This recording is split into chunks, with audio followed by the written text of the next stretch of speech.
Hello everyone, welcome to my YouTube channel. आज हम research article के बारे में बात करेंगे कि रिसर्च आर्टिकल क्या होता है, इसको किस तरह से लिखा जाता है और इसकी क्या इम्पोर्टेंस होती है। तो शुरू करते हैं।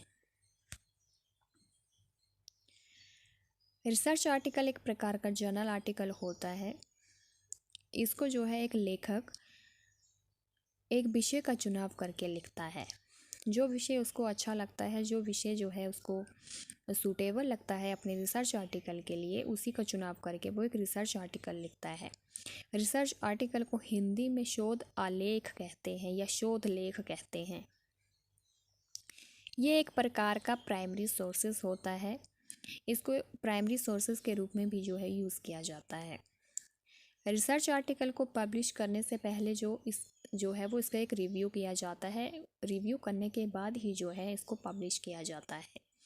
रिव्यू इसलिए किया जाता है क्योंकि ये देखा जाता है उसमें कि ये पब्लिश करने के लिए सूटेबल है कि नहीं है, इसका विषय क्या है, इसको किस तरह से लिखा गया है, इसका क्या कंट्रीब्यूशन होगा, इसका क्या बेनिफिट होगा, और जो मैगज़ीन और जो न्यूज़पेपर है इसको पब्लिश करने के लिए सूटेबल है कि नहीं है, ये सब भी जो है देखना पड़ता है। फिर ही जो है हम इसको किसी मैगज़ीन या न्यूज़पेपर में पब्लिश कर सकते हैं।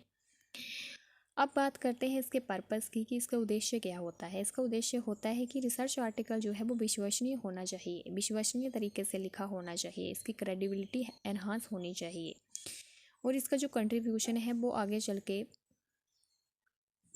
होना चाहिए किसी क्षेत्र में।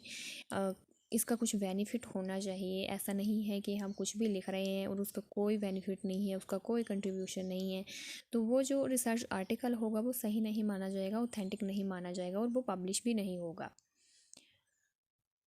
जो रिसर्च आर्टिकल लिखता है, जो व्यक्ति रिसर्च आर्टिकल को लिखने वाला होता है, वो अपने आप को एक रिसर्चर के रूप में देखता है आने वाले समय में।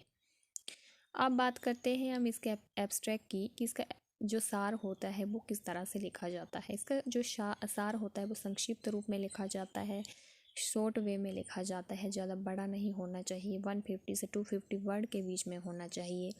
इसमें ये बताया जाता है कि जो इसका विषय है वो कितना महत्वपूर्ण है, इसका क्या रेलिवेंस है, इसकी क्या इम्पोर्टेंस है, और साथ ही साथ इसका जो क्षेत्र है वो कितना विस्तृत है, इसका क्या कंट्रीब्यूशन होने वाला है और इसका क्या बेनिफिट होगा, ये सब भी हम इसमें बताते हैं।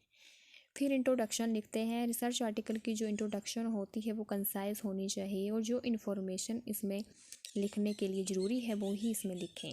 जो इन्फॉर्मेशन इसमें लिखने के लिए ज़रूरी नहीं है, रिक्वायर्ड नहीं है, उसको लिखने की ज़रूरत नहीं होती है। तो इसका जो इंट्रोडक्शन है वो कंसाइज होना चाहिए। अब बात करते हैं इसकी लेंथ की कि इसकी जो लंबाई है वो कम से कम 3000 से 6000 वर्ड के बीच में जो है वो एक रिसर्च आर्टिकल होना चाहिए। और इसमें अवॉइड किया जाता है कॉपीराइटिंग को और पैराफ्रेजिंग को, कि कॉपीराइट नहीं करना है इसमें प्लेगरिज्म नहीं होना चाहिए। हम इसको किसी भी तरह से जो है वो गलत तरीके से नहीं लिखेंगे। इसको हम खुद रिसर्च करके लिखेंगे, खुद रिव्यू करके लिखेंगे और इसमें हम कौन कौन सा डाटा लगाएंगे, कौन कौन सा मेथड यूज़ करेंगे, ये सब जो है हम रिव्यू करके और ये सब जानकर ही हम जो है इसको लिखते हैं। इसको हम किसी के आर्टिकल से कंपेयर करके नहीं लिखेंगे। किसी ने लिखा हुआ है और उसको ही हम कॉपी कर रहे हैं और उसको लिख रहे हैं, तो ये सही नहीं होता है। अगर हम इसको ऐसे लिखेंगे तो ये ऑथेंटिक नहीं माना जाएगा और ना ही ये पब्लिश होगा, तो ये रिजेक्ट कर दिया जाएगा। इसलिए इसको ऑथेंटिक तरीके से लिखना चाहिए और सही तरीके से लिखना चाहिए, तभी जो है इसको सही माना जाएगा और हमारा भी जो है इसमें कंट्रीब्यूशन सही रहेगा, तो हम आगे चल के एक अच्छे रिसर्चर के रूप में उभरेंगे। फिर बात आती है इसके मेथड की। जो इसका मेथड होता है वो कंट्रोल में होना चाहिए। इसका जो मेथड होता है, ये जो इसका तरीका होता है, किस तरह से हम इसको लिखेंगे, इसमें हम कौन सा डाटा लगाएंगे, कौन सा रिव्यू हम इसके लिए करेंगे, किन किन बुक्स को पढ़ेंगे, कौन कौन से आर्टिकल हम देखेंगे, ये सब जो है वो कम होना चाहिए, नियंत्रण में होने चाहिए। इसका जो मेथड होता है, ज़्यादा मेथड यूज़ नहीं करना है इसमें कम मेथड यूज़ करके भी जो है हम इसको लिख सकते हैं। फिर डिस्कशन होता है कि मेथड हमने देख लिया, सब कुछ देख लिया, फिर हम इसमें डिस्कशन करेंगे कि हमें कैसे लिखना है, आर्टिकल कंसाइज होना चाहिए, क्लियर होना चाहिए, ज़्यादा बड़ा नहीं होना चाहिए, ज़्यादा छोटा नहीं होना चाहिए। इसकी जो लैंग्वेज है सही होनी चाहिए कि सामने वाले व्यक्ति को समझ भी आए। ऐसा नहीं है कि हम ऐसा कुछ भी लिख रहे हैं समझ ही नहीं आ रहा है तो उसको लिखने का कोई फ़ायदा नहीं होगा, चाहे वो कितना ही ऑथेंटिक क्यों ना हो, हमने उसके लिए कितना डाटा अच्छा डाटा यूज़ किया हो, लेकिन अगर हम उसको सही ढंग से नहीं लिखेंगे, उसकी भाषा अच्छी नहीं होगी, कंसाइज नहीं होगा, क्लियर नहीं होगा, तो हमारा लिखने का कोई बेनिफिट नहीं होगा। तो ये सब भी देखना पड़ता है। फिर रिज़ल्ट के रूप में हम देखते हैं कि ये सब हमने चुन लिया है, चुनाव कर लिया है, फिर हम इसको लिख देते हैं। फिर लास्ट में रेफरेंसेस देते हैं कि हमने क्या क्या पढ़ा हुआ है, कौन कौन सा लिटरेचर फॉलो किया इसके लिए, कौन कौन सा डाटा यूज़ किया, ये सब भी हम देखते हैं। फिर हम इसकी एक सिलेक्टिव लिस्ट बना लेते हैं, एक सूची बना लेते हैं। फिर हम इसमें उसके बारे में बता देते हैं कि हमने इन सब सोर्सेज का यूज़ किया है। आई होप आपको यहाँ तक समझ आया होगा।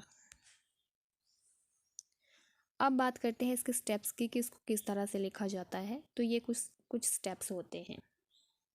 पहला है टाइटल एंड ऑथर। इसमें पहले टाइटल के बारे में बताया जाता है और ऑथर के बारे में बताया जाता है। दूसरा है एब्स्ट्रैक्ट सार। तीसरा है इंट्रोडक्शन, इसकी भूमिका क्या होगी। फिर फोर्थ है मेथोडोलॉजी कि हम इसमें कौन सा मेथड लगाएंगे, कौन सा डाटा यूज़ करेंगे। फिर है रिज़ल्ट, इसका क्या परिणाम हुआ, हमने जो भी मेथड लगाया, जो भी हमने डाटा कलेक्ट किया सही है गलत है कैसा है, ये सब के बाद जो भी रिज़ल्ट निकला वो बताएंगे। फिर डिस्कशन करेंगे कि हम इसको कैसे लिख रहे हैं, कंसाइज लिखना है, क्लियर लिखना है, सही होना चाहिए, ऑथेंटिक होना चाहिए। फिर हम इसको लिख देते हैं। फिर रेफरेंसेस देते हैं कि हमने कौन कौन सा डाटा यूज़ किया, कौन कौन सी बुक्स पढ़ी हैं, लिटरेचर हमने क्या यूज़ किया है, ये सब हम इसमें लिख देते हैं। तो ये इसके स्टेप्स होते हैं। तो इस तरह से जो होता है वो रिसर्च आर्टिकल लिखा जाता है। तो ये था रिसर्च आर्टिकल के बारे में।